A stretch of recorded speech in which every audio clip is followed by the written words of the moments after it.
Wow. Thank you. My goodness. I knew I was going to do that. Oops. Contract types. This is also important in the federal space. There's lots of different contract types, but they're all the definitions and information about each contract type is found in FAR Part 16. And it's just important to understand what type of contract you're dealing with in the federal space, so you know what you are going to have to be obligated to do during the performance of the contract. Okay, so let's talk about the 3 R's. This is a process that the Montana PTAC has that helps us, it helps us help clients and helps kind of organize the process into buckets. So the first bucket and the first step is to register. We want clients to register first. So we'll register you in SAM, we'll get your SBA profile filled out. Maybe we register you in Fed Connect and with the state of Montana, okay? So once you're registered, then you're first of all, you're eligible to do bidding, which is the most important part.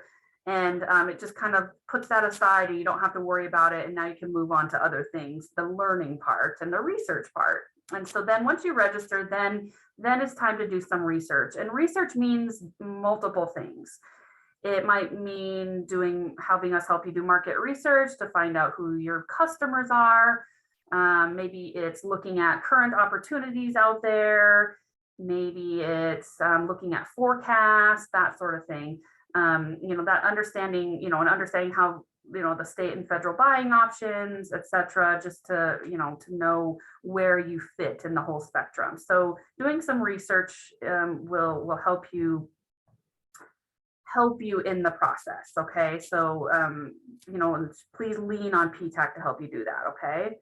And then once you do some research and you have an idea of the agencies that are buying what you're selling, then it's time to move on to respond. And respond can also mean a few things. Maybe it's reaching out to agencies directly. Maybe it's submitting a bid. You find something, you submit a bid, that's a response. Maybe it's responding to what's called a sources sought notice. It could mean multiple things. So these are the 3 buckets of what the steps that we try to take our clients through. Okay. Get past this. So let's talk about research. First part of research is understanding the federal for the federal market, the federal buying options. Okay. These purchasing thresholds are important because up to $10,000 in the federal market can be put on a credit card, products and services. It's one method of buying. It's not the only. But if you sell products, for example, that are under within that $10,000 mark, then it may be more beneficial to you to find out who within the agency is a credit card holder and develop a relationship with them so that they can consistently go to you to buy your products. That's just an example. Okay. The next threshold is over 10,000 and up to 25,000. Okay. These fall under simplified acquisition procedures, which is outlined in the FAR, but it also means that these opportunities are not publicly advertised. In addition, those micro purchase thresholds, the credit card purchases, are also not publicly posted. So you can't just go to sam.gov, for example, and find these opportunities because they're not going to be posted there. So if your products and services fall under the smaller dollar threshold, you're going to have to do more outreach to agencies directly to find out where those opportunities are, or have them send you the bid documents if they do have something coming up, that sort of thing. So that's a lot of physical outreach to them. Okay. Then you get over 25,000 and up to 250,000. Again, this dollar range falls into simplified acquisition procedures. This is when opportunities in the federal space get posted publicly to sam.gov. So if it's over $25,000, then you're going to be able to see opportunities on sam.gov to bid on. Okay. So again, if you start to fall into that higher dollar threshold, then you know that you can go to sam.gov to find opportunities and et cetera. So once you get over the $250,000 mark, again, they're going to be posted on sam.gov, but then you're going to start getting out of the simplified acquisition procedures and into more formal RFP procedures. So that's a longer process, longer bid process. It requires more information to be submitted with your bid. So those are just some things these thresholds are really important. So you can decide where you're at. Okay, because if you could be looking in the wrong places for opportunities if you're working under those smaller thresholds. Okay, so again, this is related to the federal government, and this is called the acquisition pyramid, and it's really just supposed to be a visual representation of what the thought process and the procedures that federal agencies use when deciding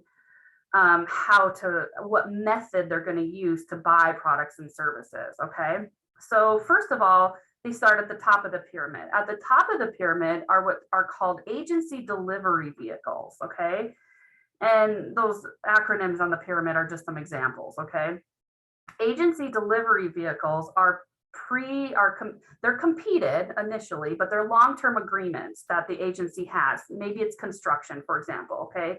So we'll just use the MATOC as an example. That's multiple award task order contract. And so what the agency will do is maybe they'll compete it and they'll look for a pool of vendors that can provide construction services. And they issue agreements to, we'll say, five awardees. Okay. And it's a 5-year term contract. Within that 5 years, the agency can use that delivery vehicle, that MATOC, for construction services within the 5 years. Okay, and that's important to know, because if you're not on the MATOC, you're not one of the vendors, but you want to do business with that agency, you either have to wait till it comes open for recompete, or you need to pursue some subcontract work underneath one of the awardees. Okay. And so basically you are probably not going to find construction projects on the open market, sam.gov, because the agency has already developed these agreements with existing awardees. And so they're going to constantly go to those agreements to get construction services, for example. Okay. Now, if the agency doesn't use that, it doesn't have one of those delivery vehicles, then they go to the second tier of the pyramid, which are special programs. And Unicore and Ability One are two examples of special programs. Like, for example, Unicore used to be called Federal Prison Industries. Maybe the agency, if Unicore produces a product that an agency needs, then the agency is required to use Unicore instead of Acme Corp to provide their pencils. So they may look to the special program first before they put out an individual procurement on sam.gov. Then if they can't use a special program, then they will look they may look to the GSA schedule, which is kind of like a catalog. Not every business is a good fit for the GSA schedule. Not every product and service is available on the schedule. That's just an example. Or GWACs. GWACs are a similar thing to GSA schedules, but they're for IT related services. So then if the agency can't get what they need from those sources, then they're going to put out their own procurement on the open market. And open market is sam.gov, as long as it's over 25,000. Okay. And that's when you're going to start to see things like requests for quotes, purchase orders. I mean, even RFPs if it doesn't fit any of these other tiers of the pyramid. So this is just the method, and this is important because if you during your research, if you find that the Forest Service, for example, is a good customer of yours, and they buy construction services utilizing a MATOC, then you know that, oh, I either need to be on that MATOC or I need to be a subcontractor underneath that MATOC. So it helps you make a business decision about where you need to be. Okay. I mean, we can take questions as we go. That's a pretty loaded slide, or we can save them to the end. So I'll keep going, but feel free to ask questions either in the chat or raise your hand on Zoom. Okay, so let's switch gears a little bit and talk about state opportunities. This is state of Montana. So state of Montana, they have purchasing thresholds also like the federal space does, okay? So they have a credit card purchase program also, but their threshold is $5,000 or less. The state agency like Fish, Wildlife, and Parks, for example, they can just, you know, if it's less than 5,000, they can just find somebody and put it on a credit card, okay?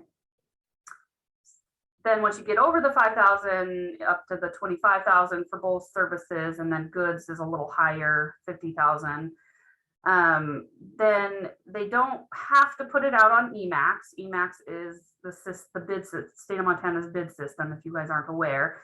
They just have to go out and find 3 quotes, okay? And they may utilize Google to find people. They may utilize the vendor database. So those that are registered in EMAX, they may find some people and email them. You know, those are probably the 2 biggest things, you know, but they just need to get 3 quotes and then make a decision. And then once you get over those thresholds, the 50,000, the 25,000, then the procurement is pushed up to the state of Montana procurement division. They take over and put out a formal RFP on EMAX, okay? So those higher dollar amounts are what you're going to be seeing through EMAX. So again, it's a similar idea as the threshold with the federal space. You need to know where you fit because you may not see everything on EMAX. It may be better for you to reach out to the state agencies directly and ask them about, you know, what their needs are for, you know, and what their budget is like for that year, and talk to them about what products and services you provide, okay? Because maybe they could put on a credit card, or maybe it's a limited solicitation and they'll just send out, you know, 3, you know, requests to get 3 quotes back. The links on here, this is the vendor resources page, and we'll look at it. There's lots of resources on here, and we'll just go through the website just so you kind of have an idea of what is available to you. Fish, Wildlife, and Parks, and Architect and Engineering Division, and Department of Transportation, they all have their own websites where they post opportunities. So if you are looking to do business with them, you're going to want to pay attention to their individual websites as well. So, and EMAX too, but definitely their individual websites. Okay, so let's look at some of these websites, all right? Let me exit out of here. So let's look at USA Spending just really quickly. So this is a site that posts all federal awards. It's public information. And we mostly utilize this website to help you understand who your federal customers are. You can get tons of other information from here, but that's the main goal of the website is to see who your customers are. So I'm just going to briefly show you, how to do a basic search in here. But again, if you need more detailed information, we can help you with that. So if you come to under award search and advanced search, it opens up your filter criteria here. You can search by keyword. I just would caution you with that. Sometimes you might get some strange results. Although I have used that for companies who have pretty niche services and, have gotten some pretty decent results. So it just really depends, but just be careful when you use it. You just might not get quite what you're looking for. I always select, we're in 2022, so I'll do the last 3 years, completed fiscal years. And, award type agency. You could search by awarding agency if you knew that information, but I usually skip right down to, probably location first. So if you are geographically restricted, putting in like place of performance is probably the best choice for you. So if you are restricted to just Montana, for example, I would put that in here, which I'm going to do right now just for our example. add filter, always make sure that the filter is added here towards the bottom. And then I'm going to put in a NAICS code. So if you were already registered in SAM, you would have had to identify these codes for your SAM registration. Most of you probably have more than one. And so using these codes can help you find out what awards have been made under those codes, because every federal agency will assign a NAICS code to their procurements, okay?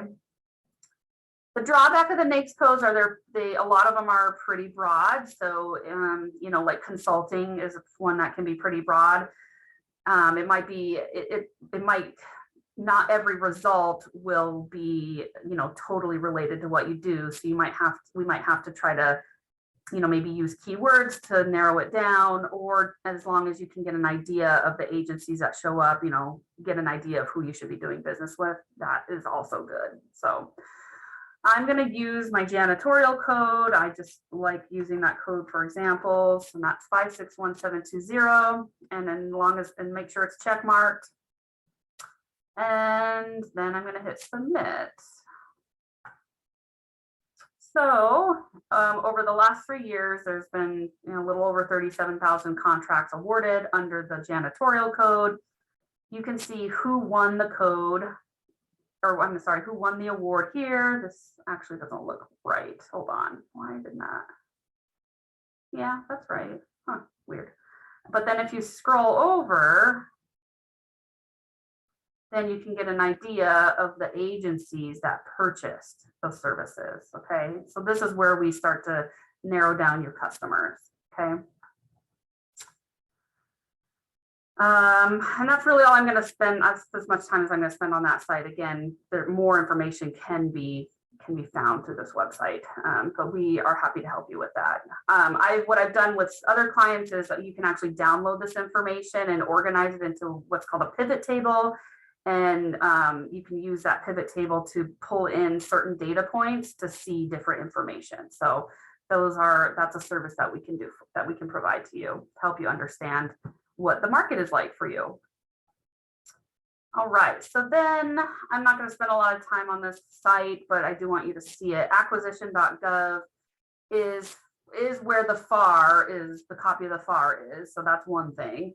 And then also what you can find on here are forecasts. So if you come to acquisition.gov and you scroll towards the bottom, you can click on procurement forecasts. And then you have a link to each of the head agencies' forecasts. And then once you get to the forecast, you can narrow it down by sub-agency. So if you looked at Department of Agriculture, you would see other agencies like Forest Service and Animal and Plant Health Services, that sort of thing. And the reason forecasts are important is that if you, especially at the beginning of the fiscal year, so maybe around October, November, first quarter, if you spend some time looking at their forecast, you can kind of see what the agency is looking to buy for the year. And there's always contact information on those forecasts, and you can actually start reaching out to those agencies that, you know, maybe it is a construction project that they're looking to do in, you know, third quarter. Well, you could start marketing to the agency and talking to them about that. Doesn't mean that they're going to like sole source it to you, but getting your name out there and getting in front of the agency is always beneficial to you. Also, though, if you are certified, like let's say you're 8A certified, you can see on these forecasts what they're looking to maybe set aside for 8A. Or maybe sometimes you'll see something that'll say to be determined for the set aside. Those would be opportunities to start having a conversation with the agency and saying, hey, you know, I'm an 8A company. Would you consider setting this aside for an 8A business? That's just an example of what the conversation might look like.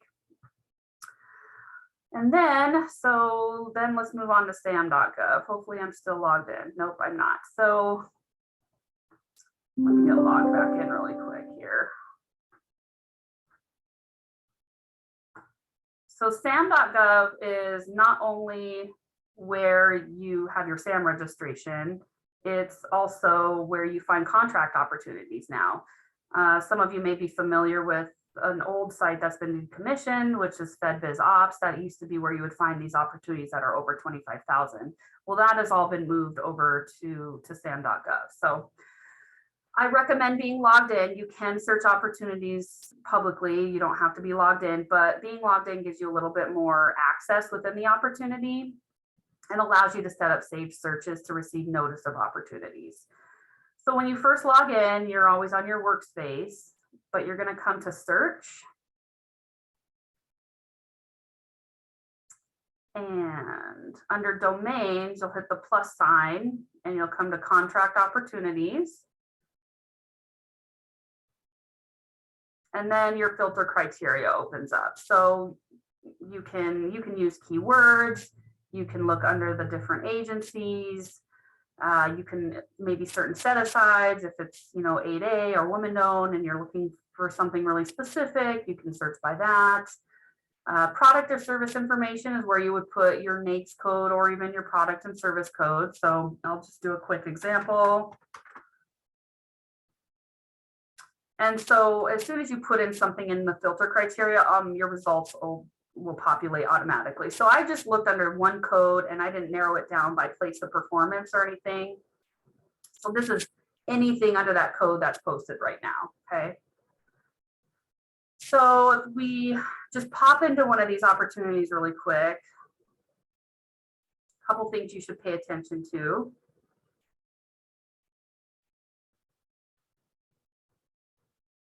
First of all, the date of when the offers are due, you have to pay attention to that. If it's too close to the date, you might not be able to bid.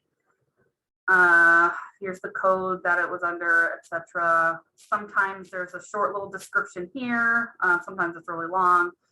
But all of your bid documents, which have the instructions and all of that about how to bid to about the opportunity, are going to be down here. You'll have to download them under all these links. So you download them, read through them, and understand those, and then understand the instructions, what the requirements are to submit, etc. And that's also something we can help you with. Contact information is always here. Tom is probably a contracting officer, contract specialist, but he's the one that's assigned as the point of contact on this opportunity. You can follow the opportunity up here. If you follow it, then you have to be logged in. You can follow it and you'll get email notices of any changes that are made to the opportunity, okay? You can also look at the interested vendors list. Now this field is not always open. The agency has to open it. But if it is open, I would encourage you to look at it, especially if you're interested in subcontracting. This is one way to find potential subcontract work, is sometimes companies will add themselves to the interested vendors list that are thinking about bidding on the opportunity. And then as a sub, you could contact those companies and have a conversation with them. And if they won the opportunity, then you could potentially be a subcontractor for them. And then I think that's about it on those are the main things I wanted to show you there. I'm not going to get into saved searches today. I do have a YouTube video on that. And then if you are interested in setting up saved searches in here to receive notice of opportunities, please contact us and we'll help get those set up for you. Okay. Okay, so then let's look at the State of Montana vendor resources page. So the State of Montana has they have a great website. Everything is kind of just in one spot, which is nice. They have a list of contacts. So each state agency has their contact information here for procurement person. You just have to expand it. So this is where you can find information, their contact information to contact them directly and have a conversation. You can find out what state contracts have been awarded. They have a tool here that you can use to find award information.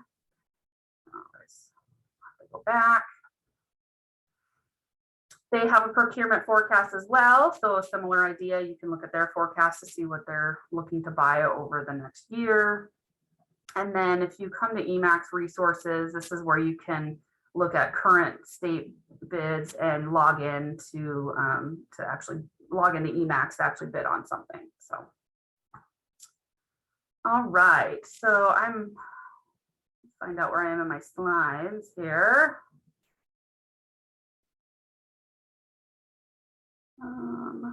All right, let's look at, I'll look at Fed Connect really quick before we move on. So Fed Connect is another site that posts federal opportunities. And it was actually used by the federal government even before SAM and even before Fed Biz Ops. And then once Fed Biz Ops came about, then every agency was required to post on Fed Biz Ops. Well, now they're all required to post on sam.gov if it's over that 25,000. But some agencies still use this site. Like, for example, let me show you my slide here. These are a few examples. Department of Energy, Homeland Security, Department of Interior uses it a lot. And so what you'll see sometimes is if you're on sam.gov and you're looking at opportunity, it might point you to go to Fed Connect to view the bid documents. So the bid documents won't be in SAM, they're going to be in Fed Connect. Okay. So, all right. Okay. So let's talk about set-asides a little bit.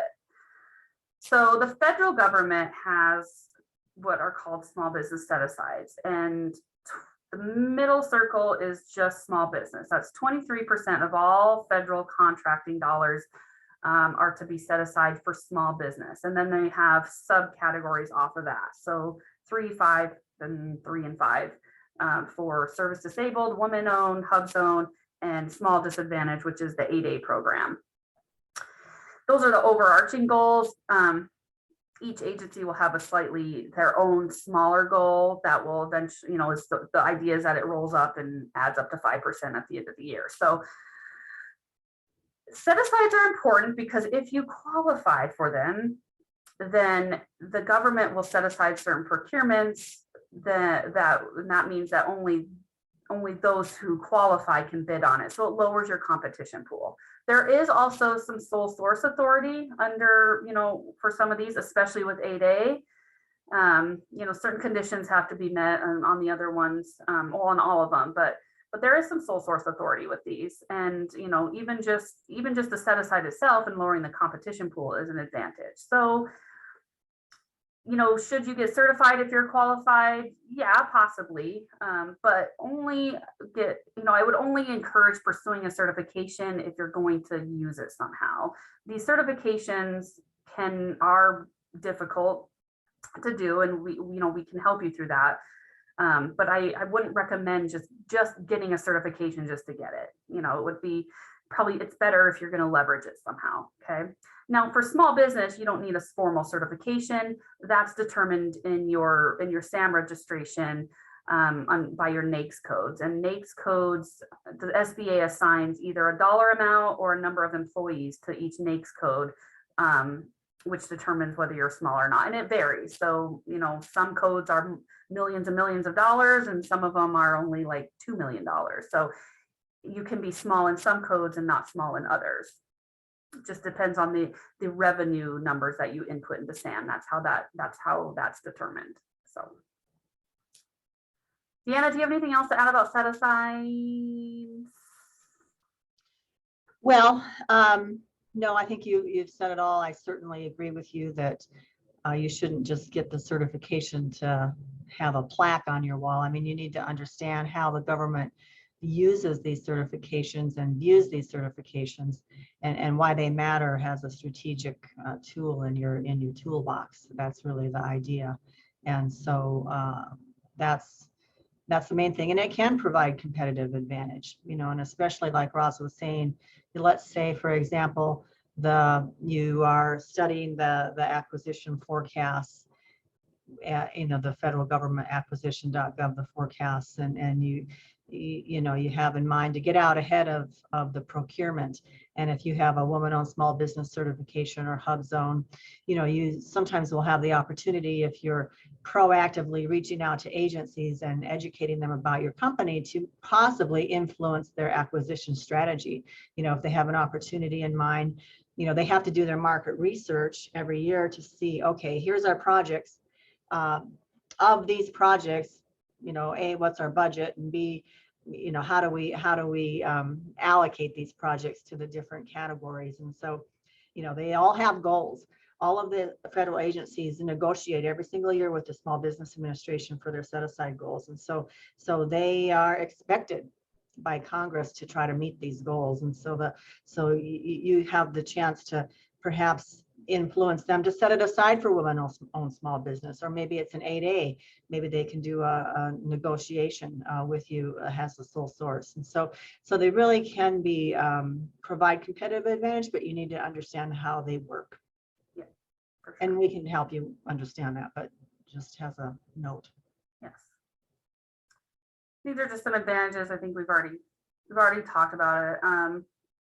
There are some benefits potentially for some of those certifications in the private sector, but I don't think that should be your main goal, to get the certification, because, not every, if you're doing business with Walmart and they want to use woman-owned businesses for certain products, okay, yeah, that, getting the WSB certification, they help you, but the idea is, for that certification to be leveraged in the federal market. So let's see. Okay, so where do you start? Okay, so these are just some readiness factors to think about. Okay, first of all, are you an established business? Have you been in business a little bit, a year or two? There are some exceptions to that, but the idea of government doing business with the government is for it to be a supplement to your existing business. So it's ideal for your business to have commercial private sector work under your belt already, okay, because it helps you show the federal government that you have past performance and that you're going to be able to complete a contract if they were to give it to you. If they're going to obligate money and spend taxpayer money on your company, and they want to know that the money is going to be well spent. So that's just something to think about. Clear focus, strong business plan. What do you want to offer to the government? We've even heard it from agencies, from their mouths. They don't want to see you be a jack of all trades, for example. Oh, I do landscaping and I do janitorial and I sell rubber gloves. That looks weird to them. So make sure you know what you want to offer them. Okay. What are your goals? Are they realistic? Are you able to chase that multi-million-dollar contract, or are you more suited for something smaller? So you just have to really gauge where you're at. Do you have the capacity to even do a multi-million-dollar project? Maybe you can't. Maybe you just, and bonding. I mean, there's all sorts of factors to consider. You might not even be able to successfully perform on a contract if you're, depending on where you're at. So having realistic goals is a good thing to have. Working capital. The government. I mean, there are some exceptions, but in most cases, they're not going to pay you until you're done with the work. So you have to be able to perform fully on the contract and then get paid.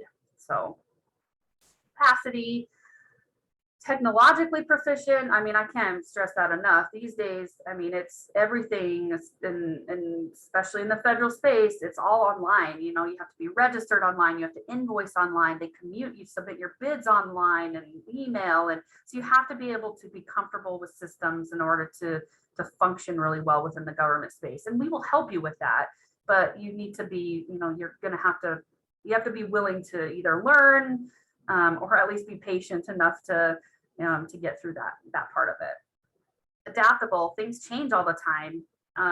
It could be an executive order that comes down from the president that is now going to apply to contracts, existing and new ones, so you have to kind of be willing to roll with the punches. Employees, do you have the time to even do the project that you're thinking about bidding on? Okay. If you don't, do you have some subcontractors lined up? Those are things to consider. If you don't have all that already in place, it might be a bit of a struggle and an uphill battle to bid on opportunities. Okay. And commitment. So, commitment to going through the bid process, commitment to learning the process, learning the language and all of that goes along with government contracting, just really understanding it is important, because it'll just help you in the long run. If you do some learning and just kind of understand how all this works, you can use that to your advantage to win opportunities in the future. And a lot of companies, they'll put in bids and they'll do government contracting for a little bit, and they won't even win anything right away. It does take some time. So I mean, some people win right away. That's not always the case, but it can take some time for you to win your first opportunity, and that's okay. You have to learn. You maybe make some mistakes, and then you learn, and then you change the things for the next time. What else can I add to that? Yes. Yeah, I think one of the most important things you can do is adopt a mindset that you are going to adapt to them being the government agencies, whether it's federal or state. You have an obligation to learn how they do business, and you will be more successful if you do that. And there's also a psychological component.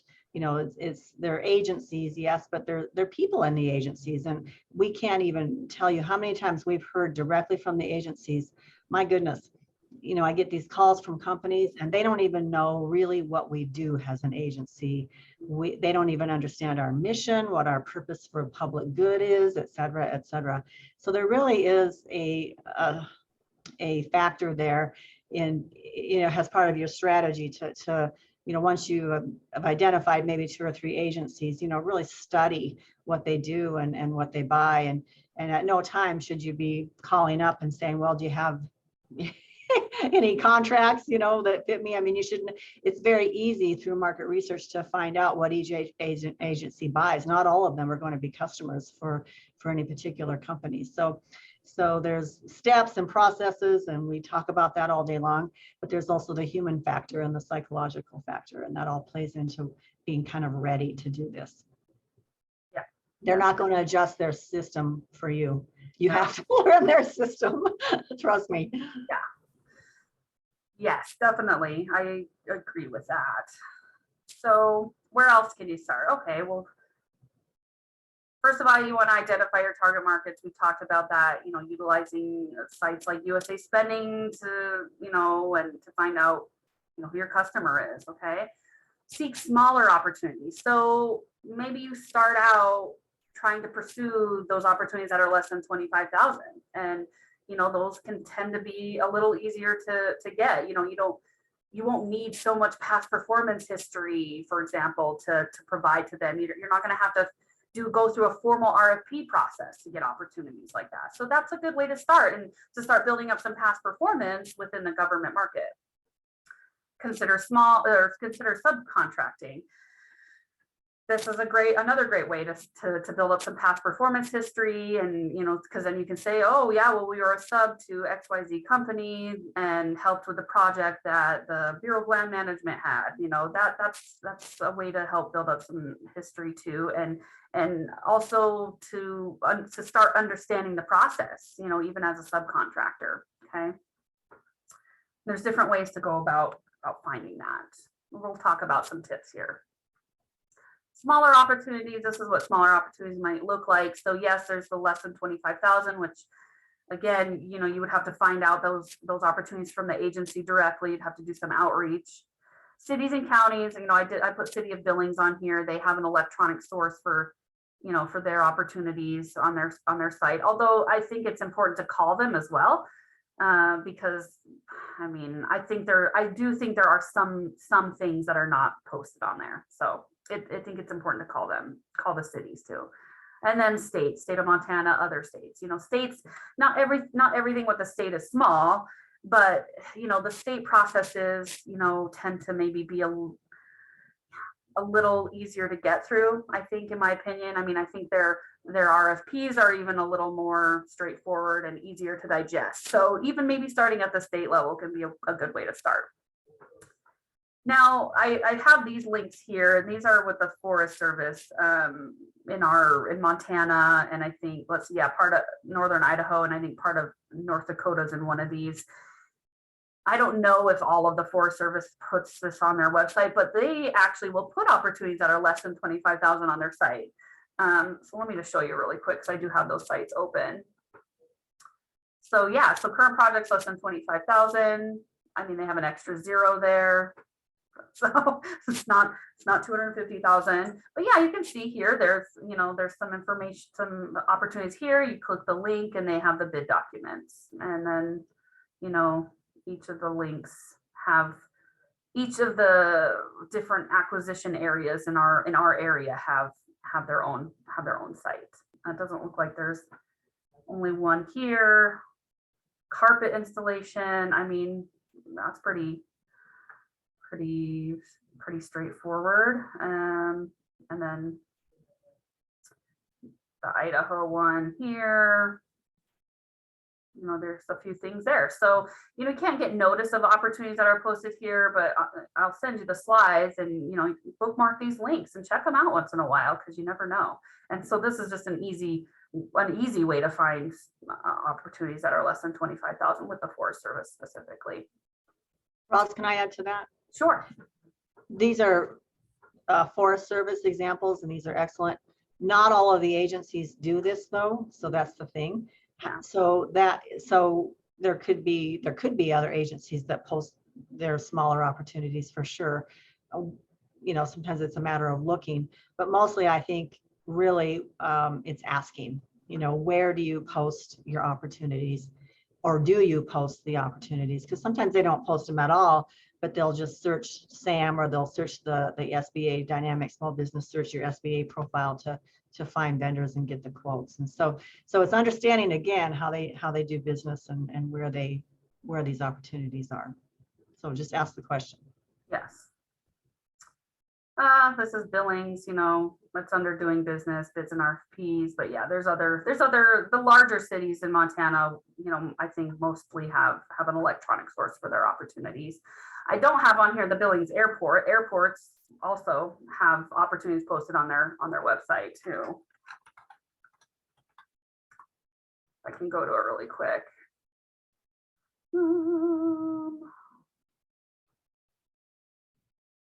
Maybe we'll see.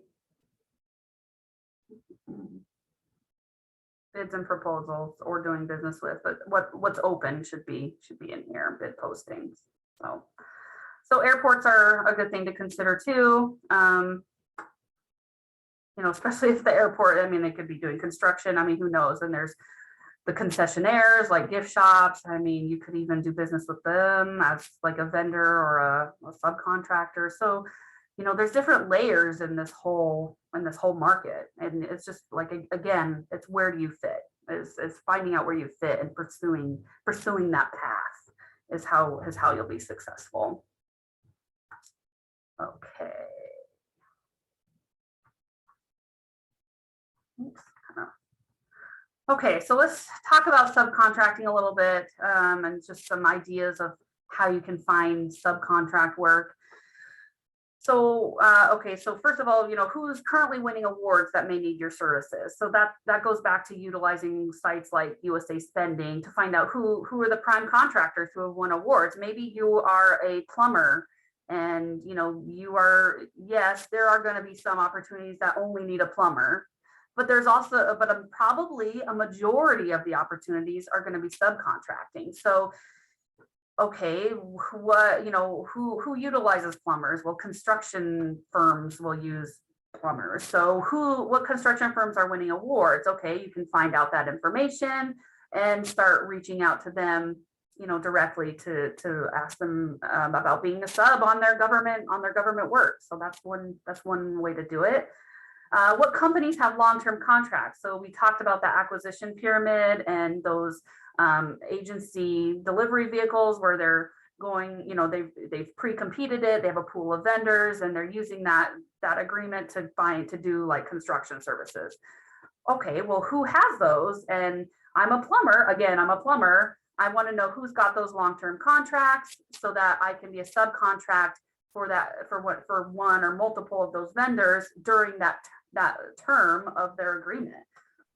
So that's another way to do it.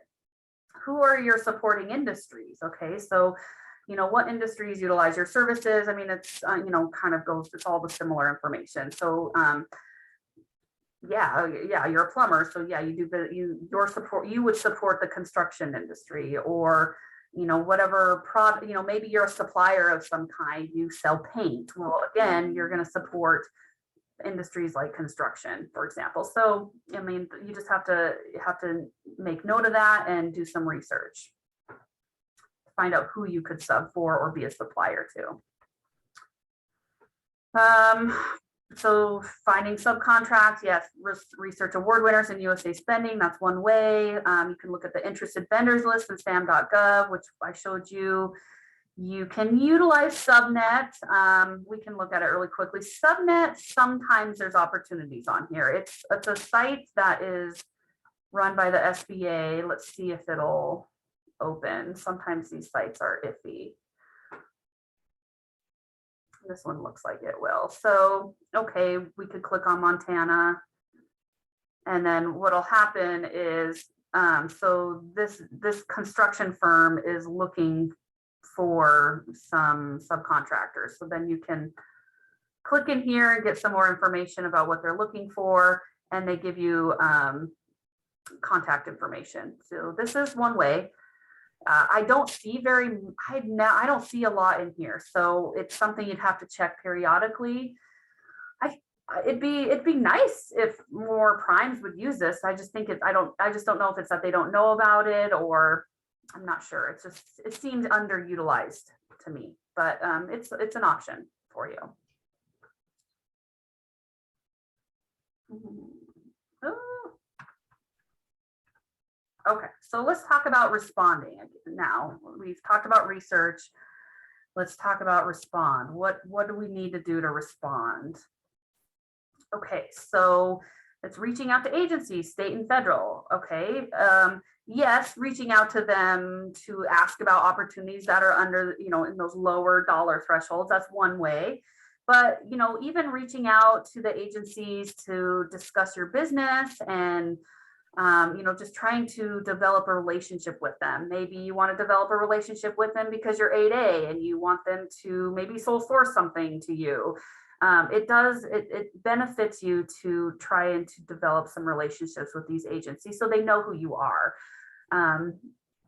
Matchmaking events, if something like that ever comes up, that's a good way to get in front of an agency directly too. So responding to opportunities. So finding something on sam.gov or state of Montana and actually submitting a bid. That's one way to respond. Responding to a sources sought notice. Now this is a special posting that's in sam.gov, okay, where the federal government is doing their own research to get information from industry, okay?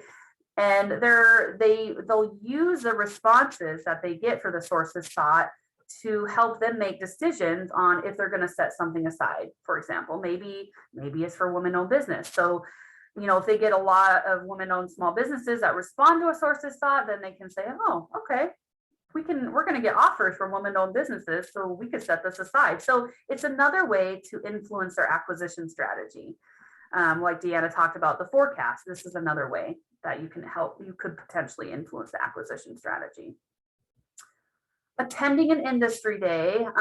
These are also posted on sam.gov. It's a special posting. They're under special notices in SAM. And industry days, sometimes they have a matchmaking component. Sometimes not, but a lot of times they do. But they're really good. They're informational sessions, and there's contracting staff there. There's program managers. They will, they'll talk about the agency and what they buy. They might even talk about specific projects that they have coming up, and they're really looking, they're holding this industry day to get, to see who's interested, what vendors, attend that maybe they could do business with. So that I would encourage you to attend those if you can. A lot of them, I think are online now because of COVID, pre-COVID. Most of them I think were in person, but I'm not really sure how much they're doing that now. It's a lot easier for them to do them online, and they get a lot more participation that way. So I could see them doing that, going forward. So Let's see. Okay, so what do you do when you reach out to federal agencies? Okay, well, you need some tools to reach out to them. I mean, if you're meeting with them in person, having your business cards and brochures, those are all good. A website is great if you have it. I mean, agencies, when they will look at your website when they're looking at you, and they'll Google to see if you do have a website. So if you have a website, make sure it's up to date and it looks good. Doesn't take you to like a broken link or anything like that. And then a marketing pitch. And then also the capability statement, which we're going to spend a little more time talking about that. So these are some tools. When you reach out, you want to have a capability statement already created. We have some examples and instructions on how to create one. We can review it for you too and give you feedback. But it's used in the federal space mostly. You could use it with state agencies. They're not as familiar with it, but it is a good way to showcase your business on a piece of paper because it's like a one-page resume for your business. So there are some specific sections are listed there: core competencies, past performance, differentiators, company data. Again, we have examples and information on what kinds of things they're looking for, but it's good to have one already made so that you can have it ready to present to them in person, or you can even reach out and send it to them through email. So that they can just look at it and say, oh, okay, yeah, I see what you do. So that's something to have kind of already made. You can also tailor these to specific agencies. It's good to have a general one, but you could, if Bureau of Land Management is one of your top customers, you could really tailor your capability statement to fit within their mission and, focus on their mission. Okay, this is how we can help solve a problem for you. That sort of thing. That's kind of where your mind should be when you're reaching out to agencies and talking to them, is how can you solve a problem for them? This is just, kind of a layout of what it looks like. You have your NAICS codes and any certifications that you have listed, differentiators, what makes you different than the competition, etc. Again, we have better tools than this slide, but we can help you with this. So, one thing that you, in addition to the capability statement, whether you meet with an agency in person, on the phone, you should have a marketing pitch, 30 seconds-ish, where you can quickly and succinctly, introduce your company and what you do, to the agency. And, create it and practice it.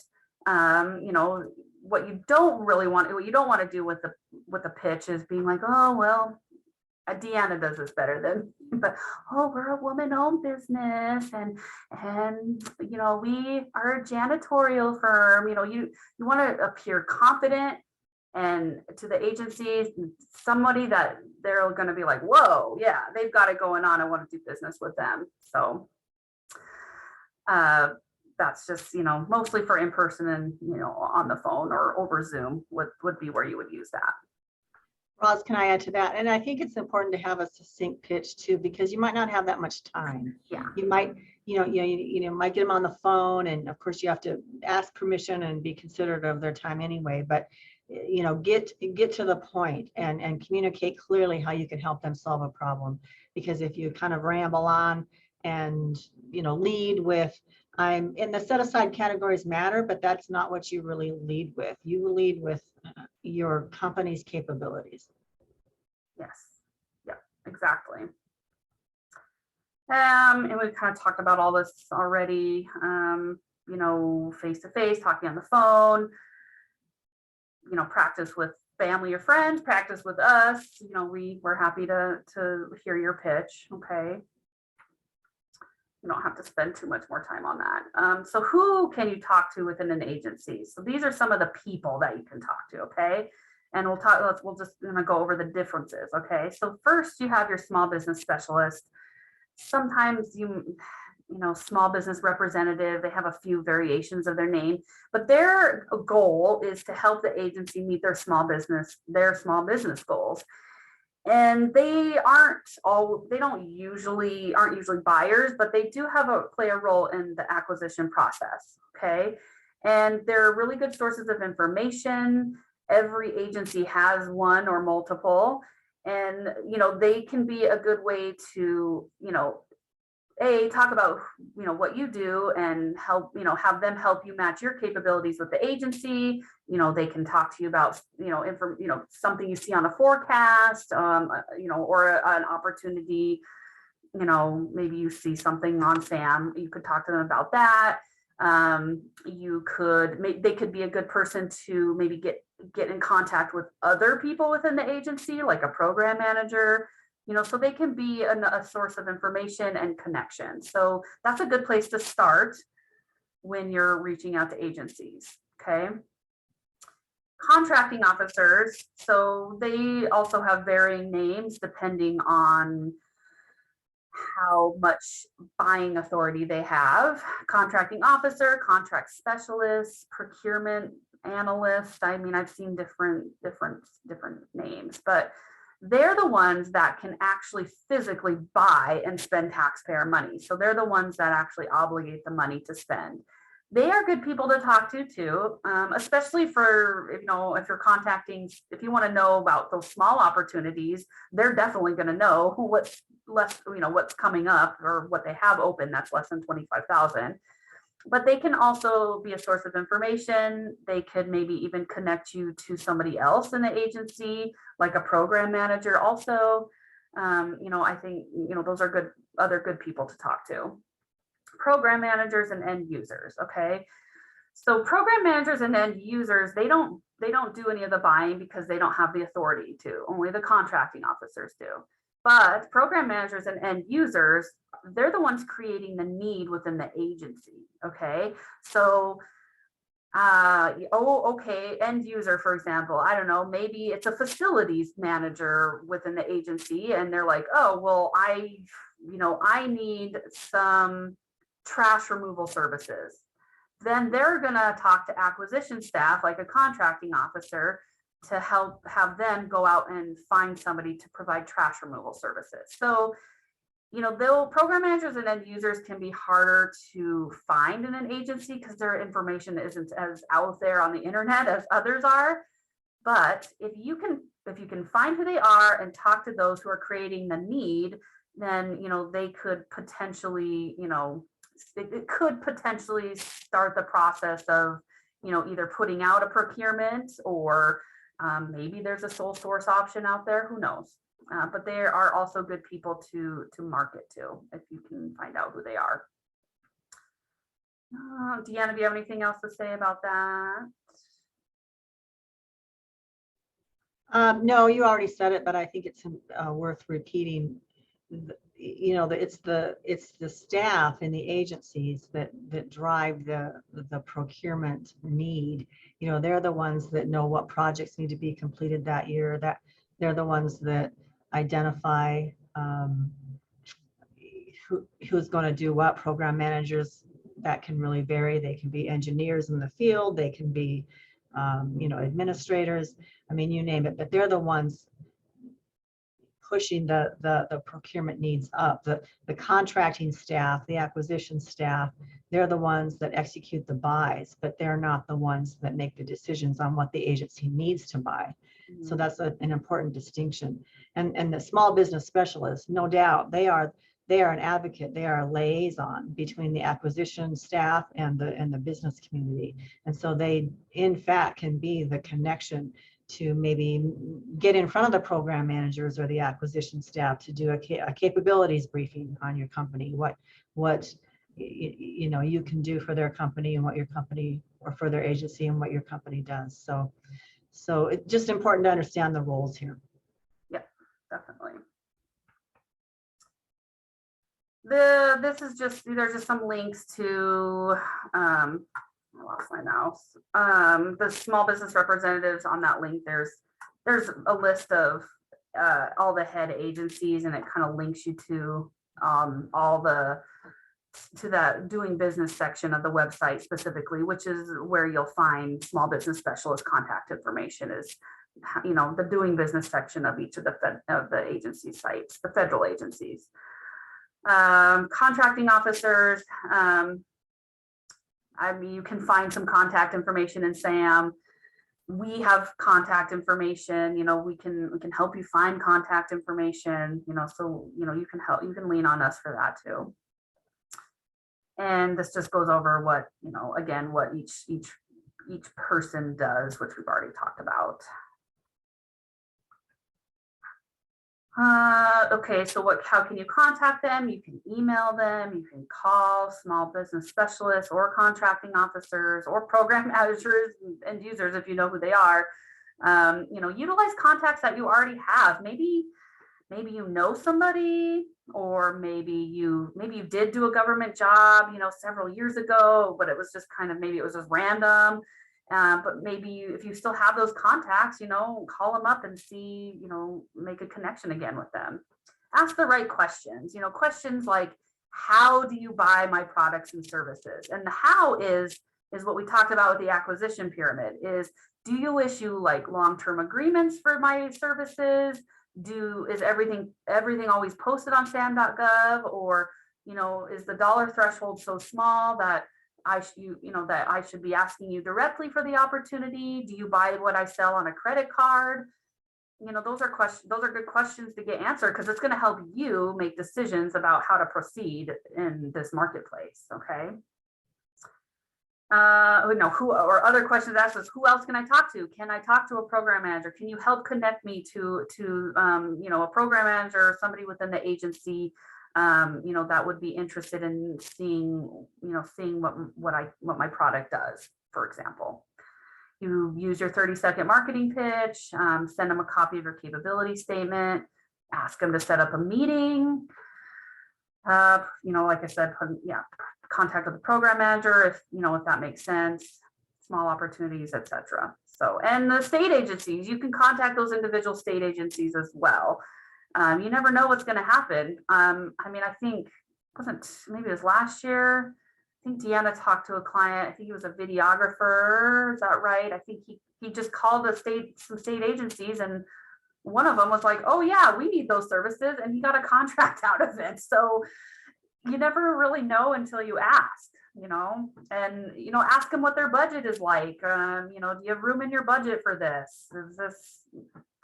That sort of thing. Just ask. You got to ask the questions. If you don't ask the right questions, then it's pretty hard to make progress and get the right answers. The answers what you're looking for. So, Roz, can I add just a little something?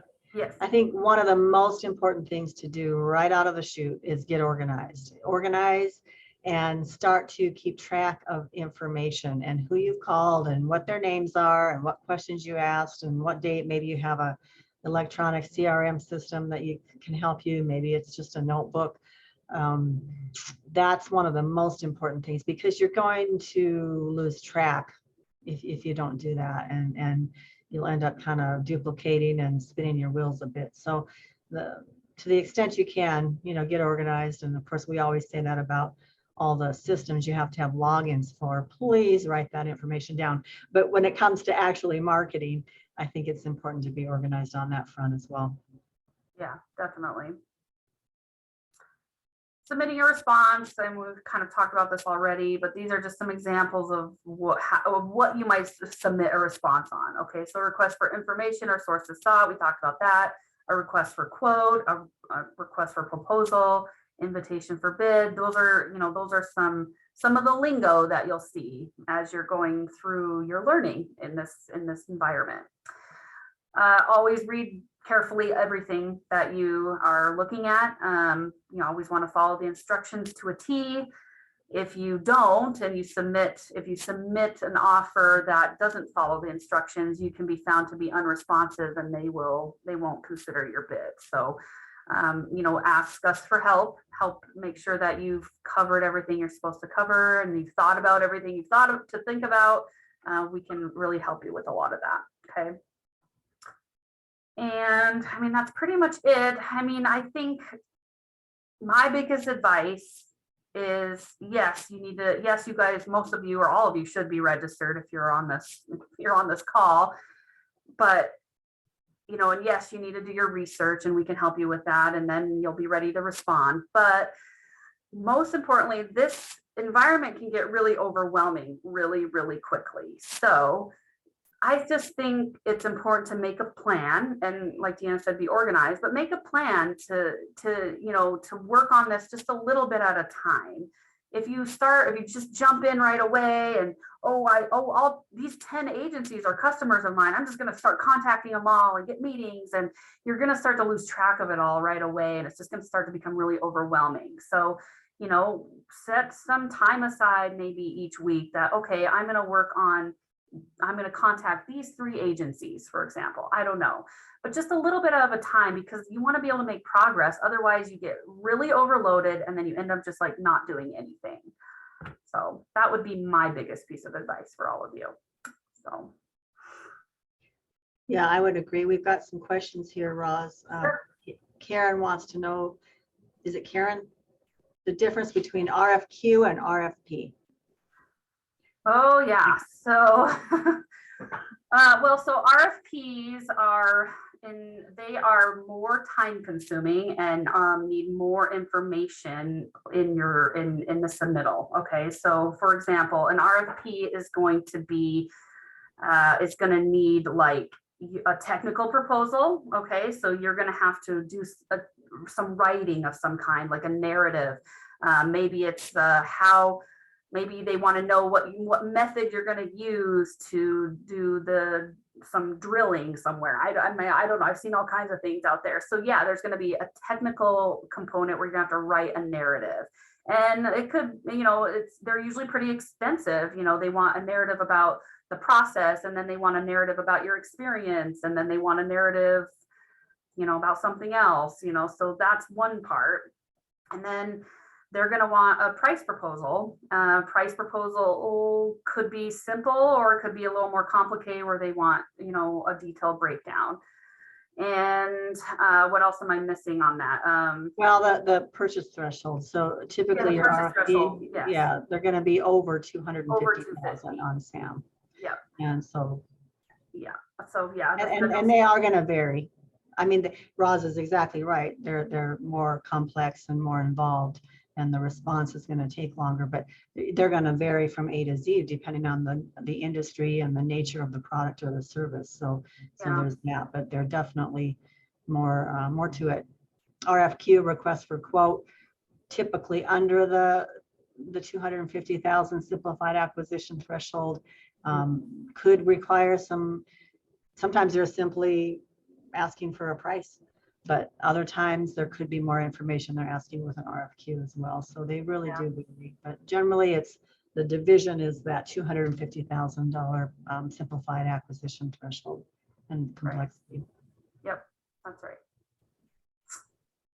What else? Is there other questions in the chat? No, I don't see any in the chat. No, okay. Yep, you guys feel free to unmute yourself and ask questions. That's totally fine. Put it in the chat. Anything? Roz, this was really good information. I know it's a lot of information, but I guess I would just say don't worry about that. That's really where we come in. Our job, we get paid by the Department of Defense to help companies with government contracting. And we are your teacher, we're your coach, we're your guide. Most of our companies we work with year after year after year after year as they move through different phases, in their acquisition efforts and government contracting. These are business opportunities. And so, we're here to help you kind of learn how to complement your commercial business with some government business. And I think it's just very interesting to look over the years, different companies we've worked with and how they've made progress, because they've learned how, they've figured out the formula, they've learned how this works, and they made a commitment to learning, and they've seen success from it. And so that's really, I guess I would say, don't just stop because you're not sure some of the things we maybe said today. we really want to work with you one-on-one and help you develop a customized strategy, that makes sense for you and give you some steps that you can actually execute on to start with. So. And go ahead, David. Sorry about it. Sorry about interrupting there. Excuse me. It's Roslyn, isn't it? Yes. You said that something about being realistically goals. What if you're like your electrician and you have to do dirt work, and like, let's say you're bringing in a lateral line for the federal government. They want to be, they want you to hook up a building out in the middle of nowhere to electricity or something. Mm-hmm. And you talked about realistically goals. Anymore, it's getting so complex to find people that are talented. Mm. And you got to bring in all your equipment, like you have to have an end dump, a trailer, a low boy or something, an excavator and a skidster. And you bring in another trailer with the supplies and everything. Mm-hmm. I mean, you're talking about realistic goals. There are some people that do wear multiple hats. I retired as a high voltage electrician. And I've been in dirt work all my life, in construction too with this. I mean, we wear multiple hats. And when you said realistically goals, I'm thinking, there is some people out there that wear 4 or 5 different hats. I mean, they're the business, mm-hmm. they're the operator, they're the ones that gets the job done and they see things done properly. Yeah. I just wanted, when you said realistically goals, and you said, I could see your points you made clearly as far as, we sell, cleaning gloves over here, but on this end, we do the janitorial service. I think them maybe a little bit different, but I am looking at the overall, it's like sometimes you're not doing electrical equipment or something, but you can go out and do some work for the forestry service, like doing some slashing or taking care of burn piles or something, reducing them down into mastication or something. That to me, that crosses over with the heavy equipment experience that I've had for all my life. And I mean, I even own my own equipment, and I'm an electrician too. So, I mean, you got to adapt to what the world is bringing to us. And I mean, I've worked in all 3 energy sections from the 70s to the present. And I mean, that's oil, coal, and high voltage electricity. And when you said that realistically go, I think you need to expand on that. The construction world is a little bit different than being in the janitorial, because every one of these PTAX meetings I've sat in on, I try to learn, and I want you people to realize I do take something away from every meeting. It might be just a medical piece of thing, but it always seems like it's on the janitorial service. This time I heard, it's a little bit more on the forestry industry. Which I'm proud to let you know. I'm glad I heard that. I'm just speaking my mind, and I think that needs to be expanded more when you talk about realistically goals. I think you need to think about the people that do wear 4 different hats, saying, well, these guys are experts. They got the license, they have the business, they have the equipment, and I think that will play a different role for some people. Because when you said realistically goals, it was sort of I'm not trying to be offensive, but it was sort of a turnoff to me, because I'm thinking. I've seen this in the years ago where a guy did the same thing I'm doing, but he did the natural gas. He would come in bid jobs, and he did everything from A to Z. Everybody just couldn't believe it, how efficient this guy was, because he owned all of his equipment. He didn't have to wait for another contractor to bring in a load of gravel. He had it there in his dump truck, his end dump. He had his equipment there. And I don't want to keep rattling on, but I hope you see my picture I'm trying to drive at there. When you talk about David. Yes, I appreciate what you're saying, and I think what's important for this purpose here today is the examples that we gave, forest service or janitorial service or BLM. Mm-hmm. Those are just examples. I mean, every company, every there's over 2,000 federal agencies, and so the government buys everything from healthcare services to to excavation, to construction, to right. Obviously military and everything in between. So what this looks like is going to be different for everybody. I think what Roz meant by realistic goals, and I agree, some companies are tempted to say, well, I could do this for the government, or I could do that for the government. I see what you're saying. And so no, what do you actually do? What is your company's core competencies? What do you really do? Right. So in your example, you do have a multitude of expertise. So you in fact could be very capable of offering the government, you know, electrician services one day or excavation services on another day. You're going to know by the opportunity whether or not you can execute on that particular opportunity and be successful in responding. So Well, that's just part of individual company strategy. yeah. Well, I'm glad you cleared that up, Deanna, because to me, I just want to let them know there is some of us out there that do wear multiple hats, Oh, yeah. and we do have the credentials, Yeah, and we do own absolutely. the equipment. So, And then we would tell you, go for it. Yeah. Absolutely. yeah. Do it. I just want to clear up. I feel like it was a misnomer, you know, and that's all I'm saying. So don't take me wrong.